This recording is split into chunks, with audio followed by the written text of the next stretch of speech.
નમસ્કાર, તમે જોઈ રહ્યા છો ઓસ્કર ગુજરાતી ન્યૂઝ અને હું છું ભાવના ચૌહાણ। આજે સમગ્ર દેશમાં ભારતના સંવિધાનના શિલ્પી, મહાન સમાજ સુધારક અને ભારત રત્ન ડોક્ટર B.R. આંબેડકરની 135મી જન્મજયંતિ ઉત્સાહભેર ઉજવાઈ રહી છે।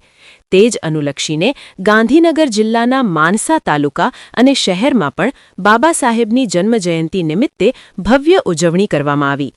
ભીમ એકતા મંચ દ્વારા જય ભીમના ગગનભેદી નારાઓ સાથે એક વિશાળ ભીમ રથ યાત્રા અને બાઇક રેલીનું આયોજન કરવામાં આવ્યું હતું। આ ભવ્ય શોભાયાત્રા પાંજરાપોલ ચોકથી પ્રારંભ થઈ હતી, જ્યાંથી યાત્રા શહેરના મુખ્ય માર્ગો પરથી પસાર થઈ જૂના બજાર, મસ્જિદ ચોક, મેઇન બજાર અને શેઠના બાવલા સુધી પહોંચી હતી। ત્યારબાદ યાત્રા માણસા પોલીસ સ્ટેશન રોડ પરથી પસાર થઈ મામલતદાર કચેરી આગળ આવેલ ડોક્ટર ભીમરાવ આંબેડકર સ્ટેચ્યુ ખાતે પહોંચી હતી।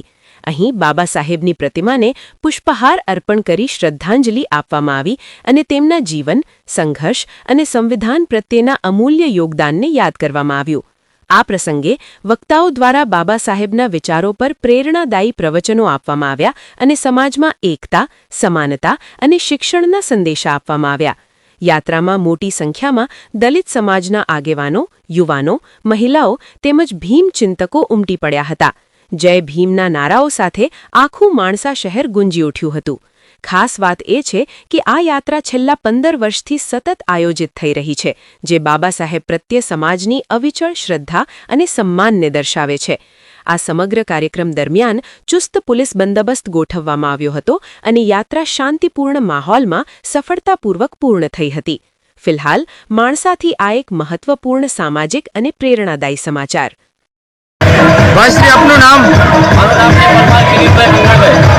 આ ભીમ યાત્રા આપણે માણસામાં કેટલા વર્ષથી નીકળે છે? છેલ્લા 15 વર્ષથી અમે ભીમ યાત્રા કાઢી રહ્યા છીએ। આમાં આયોજનના ભાગરૂપે તમારો શું અભિપ્રાય છે?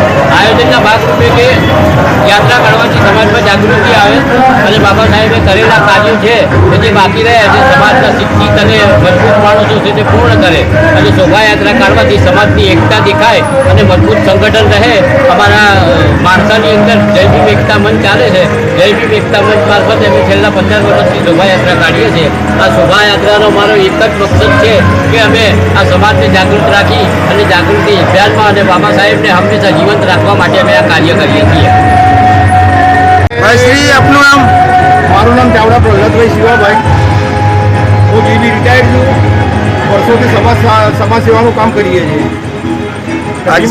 આજરોજ જે ભીમ યાત્રા માણસા મુકામે કાઢવામાં આવી, એમાં તમારા સમાજ પરથી તમારો શું અભિપ્રાય છે? આમાં ભીમ યાત્રા કાઢવાથી અમારા સમાજમાં જાગૃતિ આવે, એકતાનો માહોલ ઊભો થાય, એટલા માટે આ ભીમ યાત્રા કાઢવામાં આવે છે। ભારતના 112 દેશોમાં બાબા સાહેબ આંબેડકરની ભીમ યાત્રા નીકળે છે।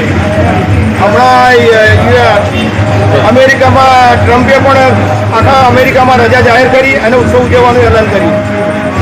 નામ? નરેન્દ્ર કુમાર કે પરમાર, એડવોકેટ। આ જે ભીમ યાત્રા માણસા મુકામે છેલ્લા 15 વર્ષથી નીકાળી રહી છે, તેના વિશે આપનો શું અભિપ્રાય છે? છેલ્લા 15 વર્ષથી અમારી આ ભીમ યાત્રા અહીંયા નીકળેલ છે માણસાથી, અને જે પરંપરા મુજબ જે અમે કાર્યક્રમ કરીએ છીએ પ્રમાણે કરીએ છીએ અને અમારા સમાજના જાગૃતિ માટે અને તમામ આખા માણસા શહેરમાં છેક અમારા મોહલ્લાથી મોડી છે બાબા સાહેબના સ્ટેચ્યુ સુધી અમે શોભાયાત્રા બાબા સાહેબની કાઢીએ છીએ અને અમારા સમાજનું અને તમામ એકતા જળવાઈ રહે માટે અમે સદંતર આ કાર્યક્રમ કરીએ છીએ અને કરતા આવેલ છીએ। આ મુકામે જે ભીમ શોભાયાત્રા નીકળવામાં આવી તેનો સમગ્ર રૂટ દર્શાવશો ભાઈ શ્રી? અમારા માણસામાં આ શોભાયાત્રા કાઢવાનો રૂટ માણસા અમારા પાંજરાપોળ ચોકથી મોડી, મારુની શેરી, પછી મીઠાનો ચોક, દરગીની ખડકી, પછી મસ્જિદ ચોક, ત્યાંથી માણસા મેન બજાર અને ત્યાંથી આપણો શેઠના પુતળા ઇટાદરા ચોકડી અને ત્યાંથી પોલીસ સ્ટેશન અને ત્યાંથી બાબા સાહેબના સ્ટેચ્યુ છે ત્યાં સુધી અમારી શોભાયાત્રા ત્યાંથી નીકળી છે। આ જે સ્ટેચ્યુ આગળ તમે બાબા સાહેબને જઈને એની રૂપરેખા જણાવશો? ત્યાં ગયા પછી અમે ત્યાં જઈને બાબા સાહેબનો પુલાર કરીએ છીએ, પછી ત્યાં અમે થોડું પ્રવચન કરીએ છીએ, બાબા સાહેબે જે કરેલા કાર્યોની તમામને માહિતી આપીએ છીએ અને દરેકને એકતા જાગૃતિ રહે અને સમાજ પ્રત્યે બધા સૌ મળી સંગઠિત રહે એ પ્રમાણની દરેકના સૂચનાઓ અમે આપીએ છીએ અને એ બાબતે અમે ભાષણ પણ કરીએ છીએ.